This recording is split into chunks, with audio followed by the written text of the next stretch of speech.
Then I was sent to Mandla and I joined the Rani Durgavati College there to teach English.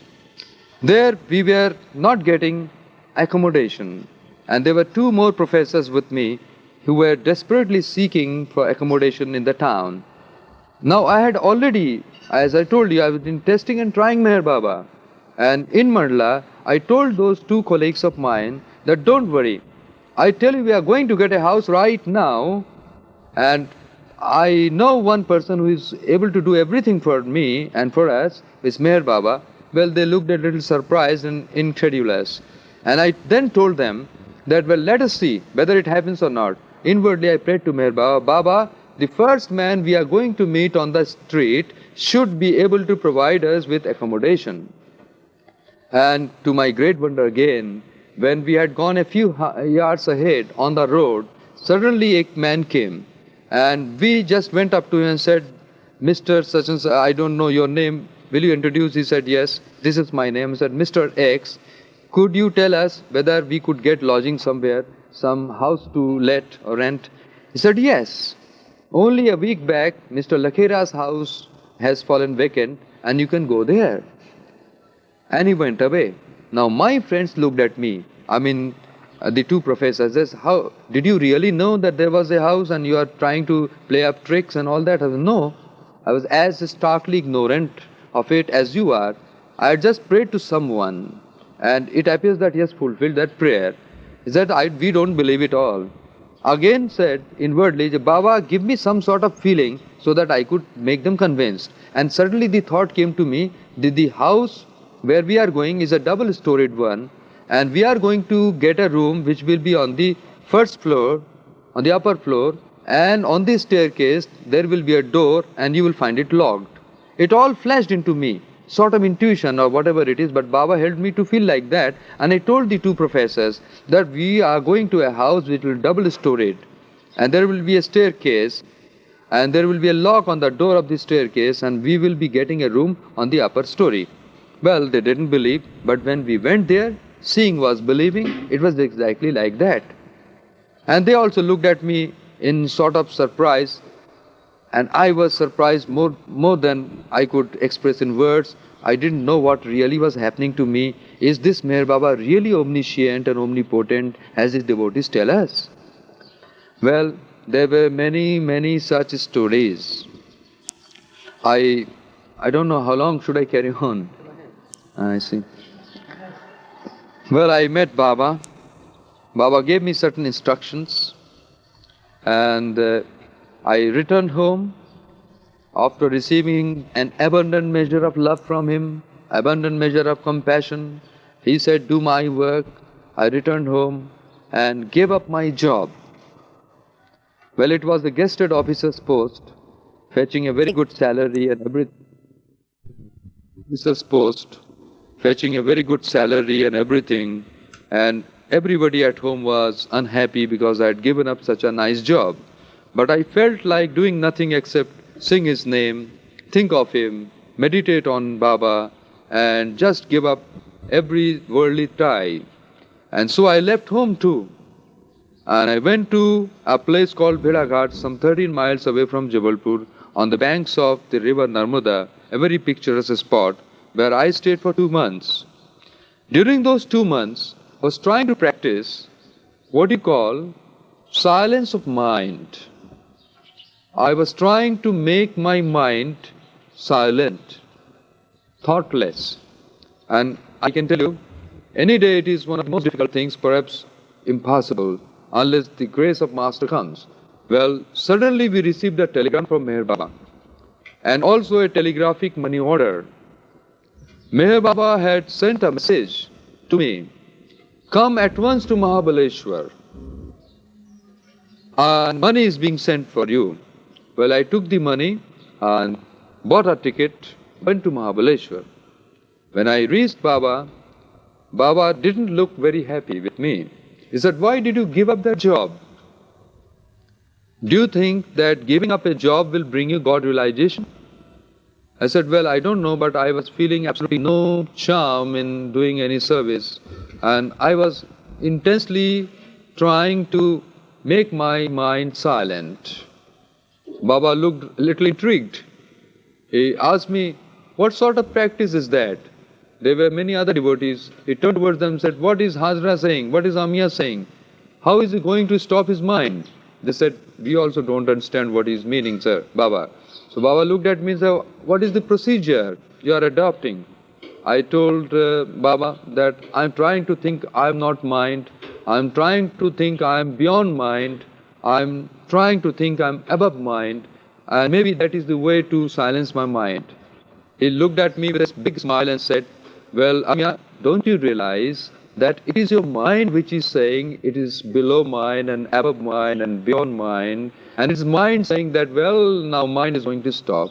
He said it's as difficult as riding your own shoulders, or the best thing therefore would be for you to stop practicing how to stop the mind. Now, if you follow these 4 instructions, take them as A, B, C, D. If you follow these 4 instructions, one day you will become MA, Master of Arts. Well, I didn't know. I just told him it might get very difficult for me to obey your orders.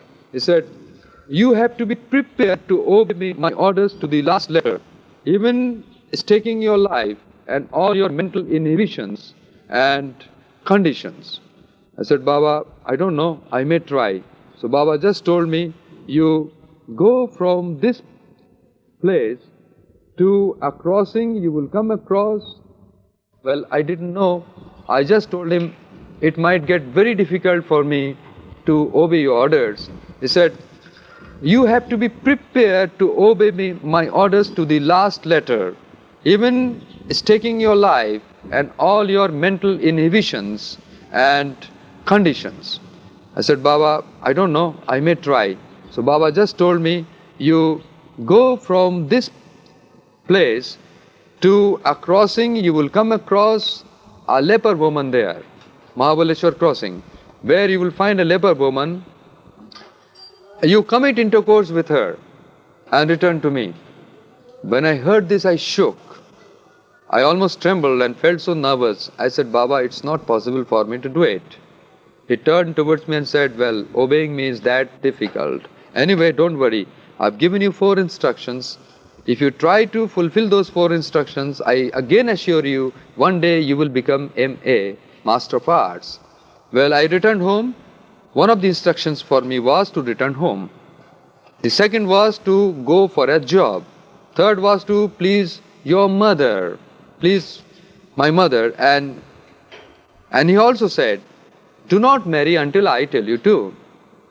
Well, when he said, please your mother, I couldn't understand why he didn't include my father. My father was alive at that time. It was only 3 months later on, when he dropped his body, that I came to understand that Baba actually meant this, perhaps, that I was only to live with my mother and must do something to please her. It was only about a year after having given up that attempt to stop my mind, that sitting in the Guru Prasad hall, attending one of the Baba meetings, Baba sitting in front of me, listening to one flute player, wonderful music it was, that Baba suddenly turned his gaze towards me. And believe me, my mind really did stop. As long as Baba looked at me and into my eyes, I was incapable of thinking. It was pure awareness with no thoughts. It's a wonderful vacuum. And at that time, I even didn't know that I was not thinking. It was only after Baba had moved his face away that thoughts gushed back into my mind. And suddenly I remembered that this was what I was aspiring to attain last year in Bhedaghat and couldn't succeed. It actually means that if Baba wants it, with a look he can give it. But then, of course, it was just a minute's experience, just to perhaps prove that yes, these things can easily be given by Baba if he feels gracefully disposed. Another desire in me was to see things afar off, which you call clairvoyance. And I must tell you, because since you want that, I must tell you many of my experiences. It was on 10th July 1958. When Baba had given his universal message, the darshan was going on outside the hall. I was in the queue.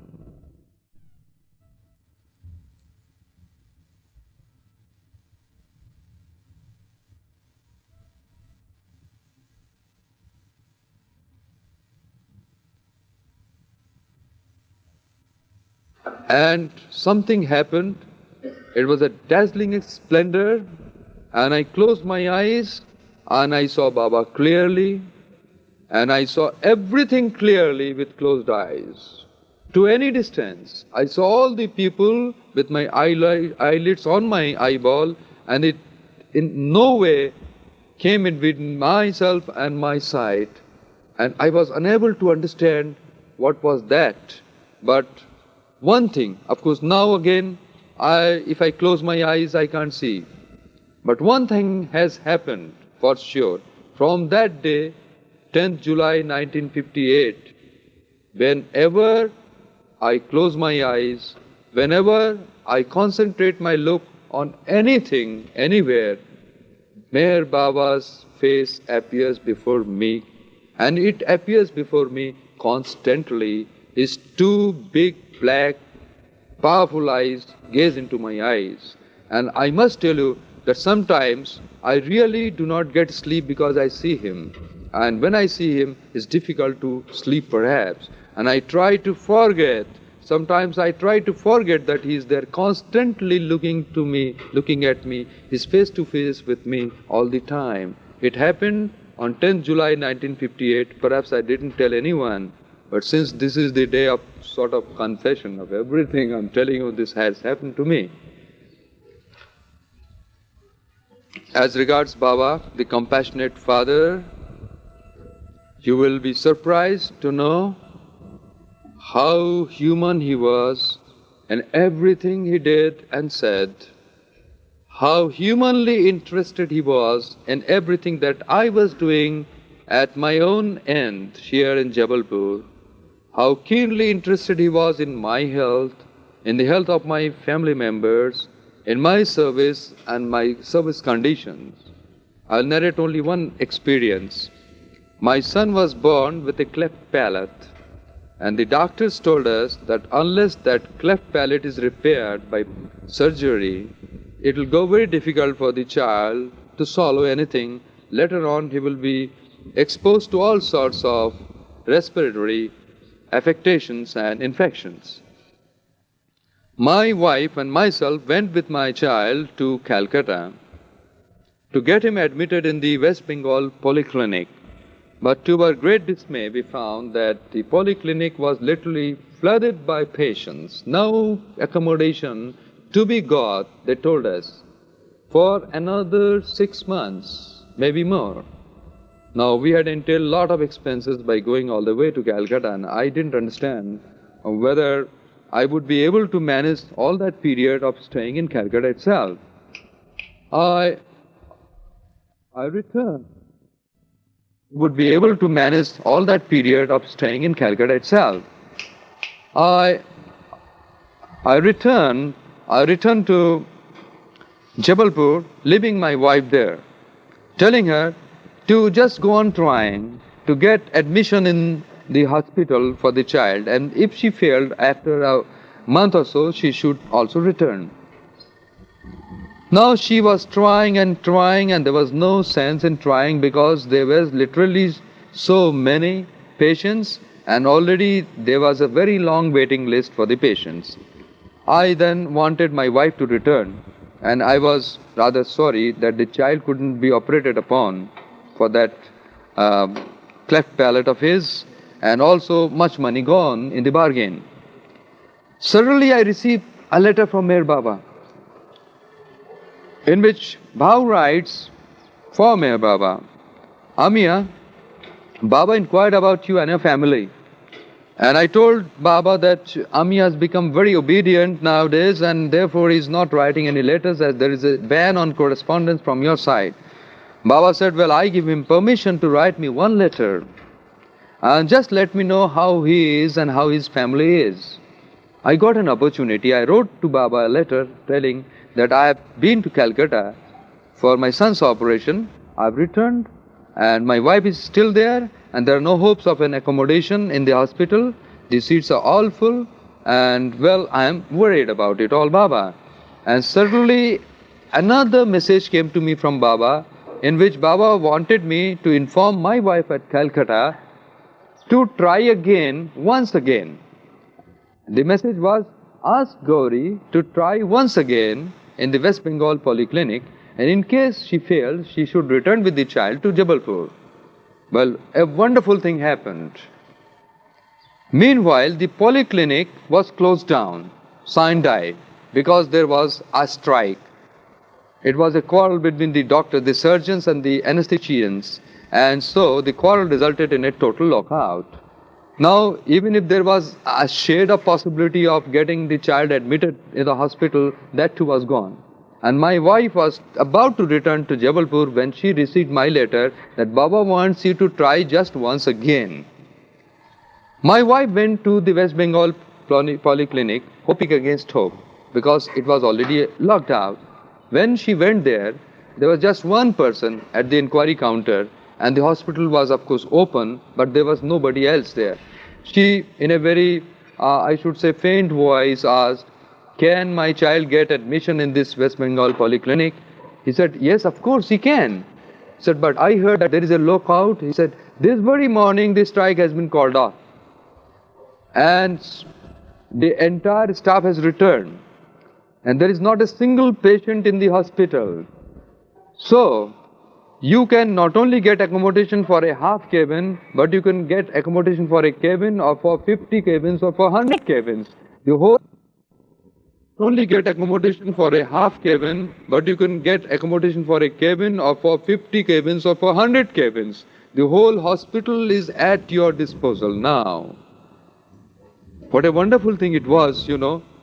I still can't believe that Baba perhaps had to manage it that way to bring about a quarrel, to get the hospital closed, to drive away all the patients, reopen the hospital, and make it possible for my child to go for his operation, which was again by Baba's blessings a successful one.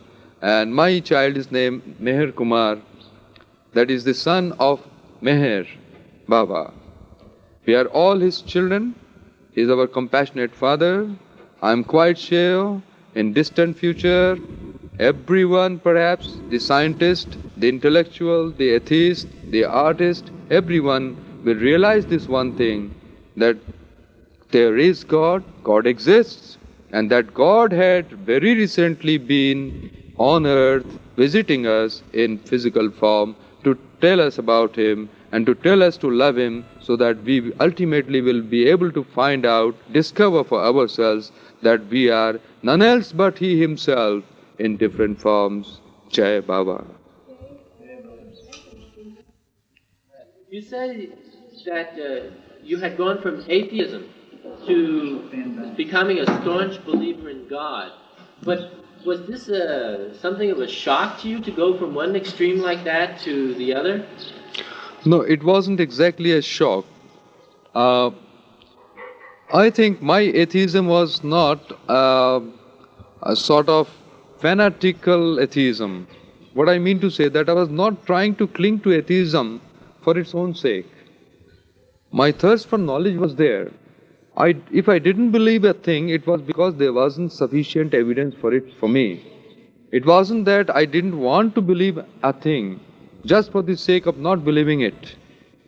But as there was no proof or evidence of divine things or divinity, or what you call God as omniscient, omnipotent and omnipresent one, naturally, for me as a person, I didn't want to take in anything or everything that was said by others who believed. So, when personal experiences came in the wake of meeting Meher Baba, I gradually switched over to believing, as I told you earlier, that even after meeting Meher Baba, it took several years for me, several years of testing Baba also. I didn't despair myself, I also didn't despair Baba, to be absolutely sure. And I tell you that it was a very pleasurable experience of coming to get evidence after evidence of omnipotence, omniscience, and omnipresence. And that wasn't all, and of love, which really counts, is so vital in our life. So it wasn't shock at all that way. I will sum it up. I'll rather sum it up by saying that earlier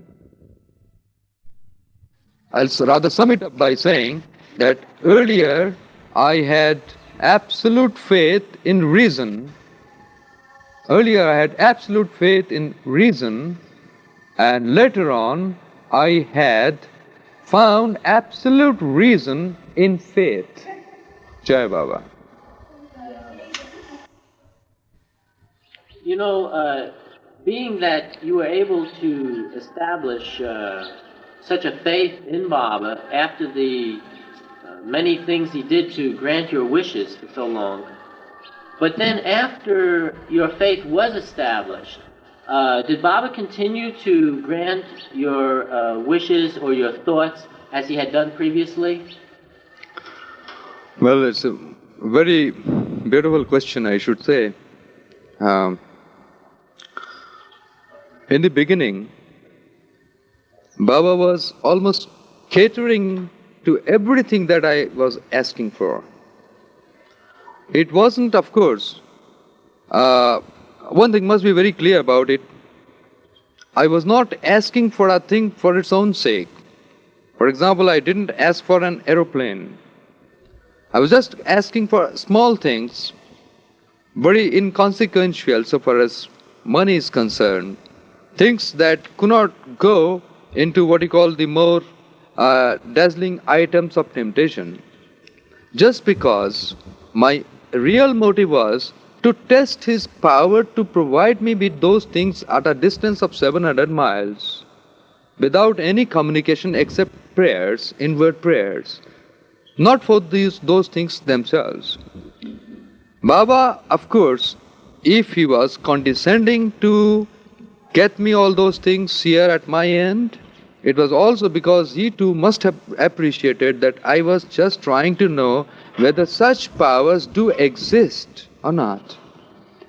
Well, after a span about 4 years, it must have been a fairly long period of testing and trying Baba out, my faith got absolutely established in Baba, in everything that is called divine, in the existence of a God, unlimited, infinite, absolutely established. And at the same time, as a matter of habit, this doubting which I was clinging to right since my childhood, this was something worth contending against. And literally I had to pray at Baba's feet to take away my doubting nature itself. I made a prayer like this. Inwardly I told Baba that, Baba, whatever comes to me now, the worst or the best, I must never gain doubt after having such a long period of testing you and finding you right 100% correct. Now, soon after that, what was happening was Baba was constantly telling me that, my son, you're now growing up. You're growing up, you're getting wiser and wiser, and there are responsibilities. You are supposed to work for me. You're supposed to go about, sing my name. I do a bit of singing too. And also go on doing lecturing, telling people, because that's a part of my work, to let people know I have come so that they might come to me and get the best of my physical presence here on earth. I have chosen you, it's your fortune to be one of my workers. So we were going for his work. Now, working for Baba was always a great pleasure. And ordinarily we are comfort-minded people, but I remember that we have been walking through fields and villages on end for weeks and not getting much sleep, even hardly a bite daily, And still we were very happy. Baba was sustaining us all through those days of stress and strain. So far as the other works were concerned, for example, I was interested in doing my research work in English literature. I was trying to do some work for my PhD. When I wrote a letter to Baba, Baba, please see that I get my PhD. I'm trying hard to get it. Now, a letter comes to me in reply. Baba says, don't get attached to research work. I also had written that letter that Baba, maybe I will be too busy with my research work and I won't be in a position to do Baba work so much. So he wrote me, do not do Baba work. You make others do Baba work and do your work, which is research work, but don't be attached to it. And what happened, I will tell you now. Just when I had done 1 year's research work, my guide left Jabalpur, went to Calcutta, and there was no trace, no communications with him. He never replied to my letters. So that work was all lost. Then another guide came to Jabalpur. Again, I took up a fresh topic because he insisted on a fresh topic, and I worked for a year, and he too went away. And this time he not only went away from Jabalpur, but went away from India. Again, the communication stopped. And twice I tried and couldn't get my PhD. Suddenly I remembered that Baba told me not to be attached to research work. Of course, I must tell you, honestly, that I was very bitter about it. But my guides had told me that you're going to get a PhD and it is going to be a wonderful work, really. And now suddenly the guides themselves going out of ken, and I'm helpless, and just all that I was doing set to naught. Well, it was a very frustrating affair indeed. But then I remembered Baba saying that you do not get attached to research work. And suddenly what happened, other persons who were doing research came to me, asked my help in correcting their thesis to somehow get myself acquainted, or rather, and in order to understand, 3 persons got their PhD. They mentioned my names in the thesis. Work, really.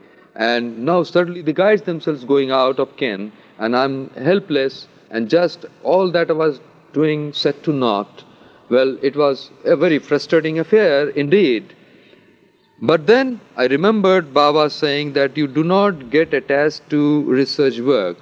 And suddenly what happened, other persons who were doing research came to me, asked my help in correcting their thesis. One was a thesis on economics, other was a medical thesis, a work on a comparative study on adenocorticoid acid secretions. Well, I had to study some medical subjects like those, and I had to somehow get myself acquainted, or rather versed in that particular topic, in order to be able to look into his thesis and make certain grammatical or literary corrections. And lastly, I got an engineering college thesis on heat transfer in internal combustion engines. Once again, I had to read some engineering topics, allied subjects, and in order to understand the topic itself, because we could not do any corrections, insert any changes or modifications in the thesis unless I personally knew something about that subject. And all these 3 persons got their PhDs. They mentioned my names in their thesis, and I don't know. Somehow I put up a smile and said, well, Baba actually has taken away my fascination for PhD work, my attachment to that work, and at the same time given me some sort of honor that others will come to you and get their thesis checked, the language corrected, and that's no small satisfaction perhaps. What I wanted to tell you, Brother Luck, is this, that later on, after my faith was established in Baba, Baba did not always fulfill what I wanted. But he knew better than me perhaps what I needed, and I am sure I can tell you to this date, I have never fallen short of getting those things that are really needed by me, by Baba's grace. And so far as wanting is concerned, perhaps it's a fact not only acknowledged by economics, but must be acknowledged by spirituality also, that God created man to want him. But man has been wanting so many things that even God, if he were to try to fulfill his words, wouldn't be able to do it. Jai Baba. I am asked to narrate some of my experiences when I was in Baba's presence. Well, I remember one very keenly. That was a darshan day in the month of May. Baba was giving his darshan in Pune, Guru Prasad, Bangalore, Pune. And I saw Baba profusely perspiring due to the heat. Somehow, perhaps, there was no handkerchief at hand, and Eraj had to go in to bring one to wipe Baba's forehead. During that interval, I suddenly felt a great urge to pass on my handkerchief to Baba. But something prevented me, perhaps shyness. Meanwhile, Eraj had come out with a handkerchief and he wiped Baba's perspiration. I returned to Jabalpur and I felt that I should make a gift of handkerchiefs to Baba next time I went there. Well, I remembered this, and next time I visited Baba, I had a pack of handkerchiefs with me. They were in my pocket, and when I went inside Guru Prasad Hall, I only hoped that Baba would be perspiring to give me a chance to present those handkerchiefs. And to my great dismay, he wasn't perspiring at all. It was not at all hot that day. So I didn't feel like taking out the handkerchiefs because I didn't have any apology to do it.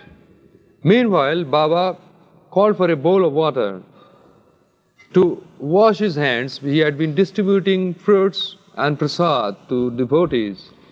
The bowl of water came, Baba dipped his hands in the water, and then, of course, when the hands were wet, Baba just looked at Eraj, gestured like this, and Eraj understood it was Baba was asking for a handkerchief or a napkin perhaps, and Eraj went inside. Baba looked at me, smiled, and I was almost tempted to take out that pack of handkerchiefs for Baba. Again something happened. I couldn't do it, and certainly I felt that it was a hopeless case. I will never be able to produce those handkerchiefs for Baba. And I found to my great, I should say, disappointment that Eraj has returned to Baba with a handkerchief, and Baba took the handkerchief, and I was sure he was going to dry his hands with the handkerchief. Now, Baba, being omniscient, knew that I had brought a pack and wanted to give that pack to him so much.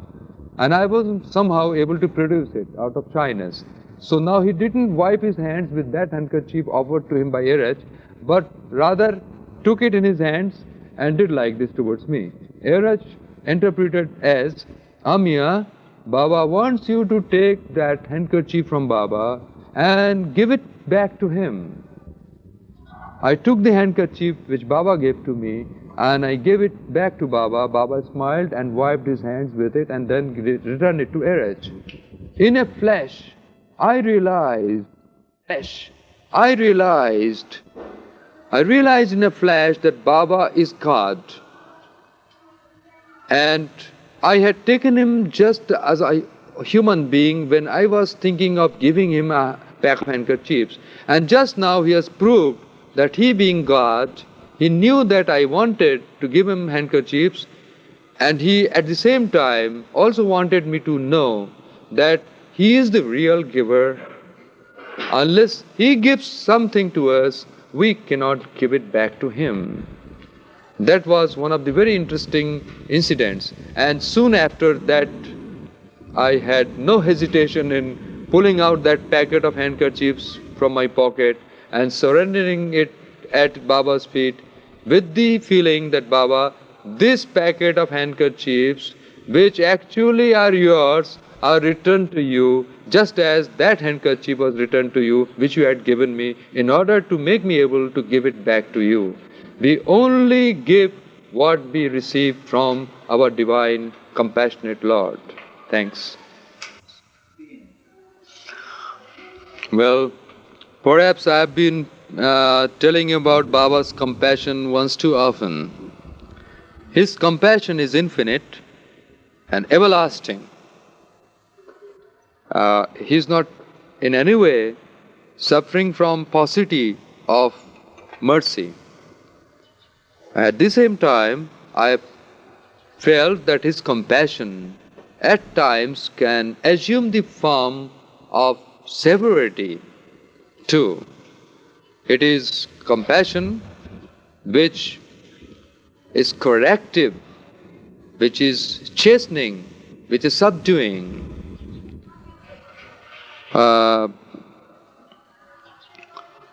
In this connection, I'd like to tell you one story. Baba had given me a few orders, asking me not to break them.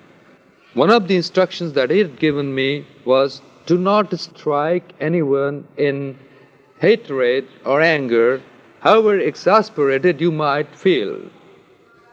Well, it so happened in 1963 probably, I think it was 1963 years old, that I had broken that instruction. I hit someone at Jabalpur. That was in daytime. By evening, I was feeling very much perturbed, and repentance was gnawing at my heart. I just knew that Baba, being omniscient, was definitely knowing that Amiya, his tear, Amiya has broken his instruction at Jabalpur. So what to do?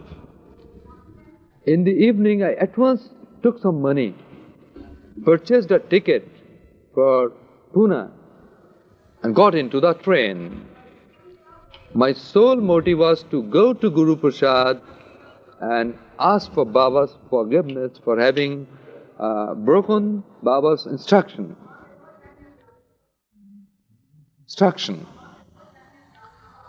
I went to Guru Prasad, but at the gate I was stopped by Badul.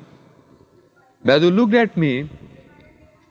Badul is one of Baba's, was one of Baba's Mandali, members of Baba's Mandali. Looked at me, a bit annoyed, and said, well, Amiya, why have you come here?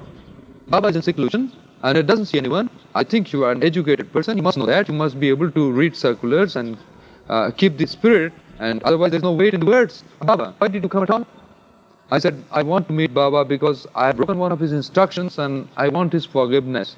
So Badul looked at me with the same annoyance and said, you had broken Baba's instruction at Jabalpur. Now you have come to Pune to break another instruction of Baba, to break through his seclusion and ask for his forgiveness. What kind of repentance is that?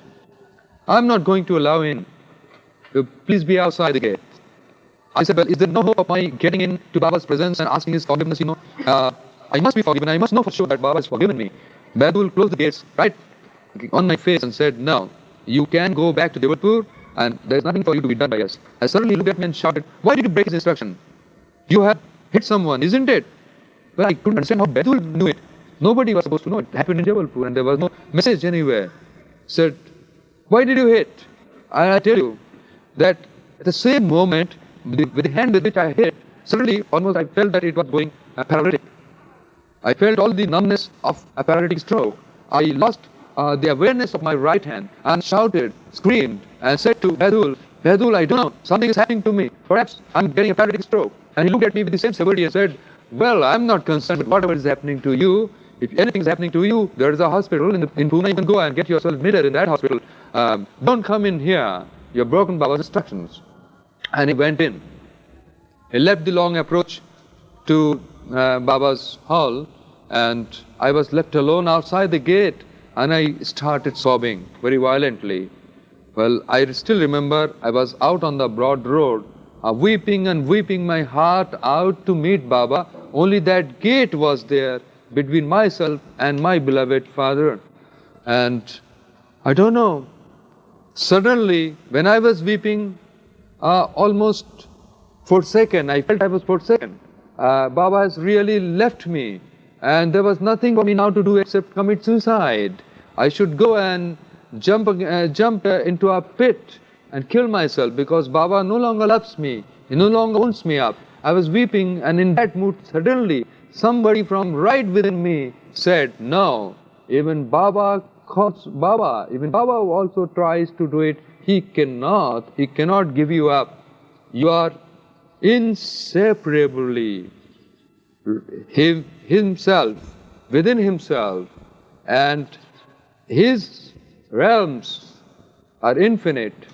And I tell you that I had seen him in golden hue.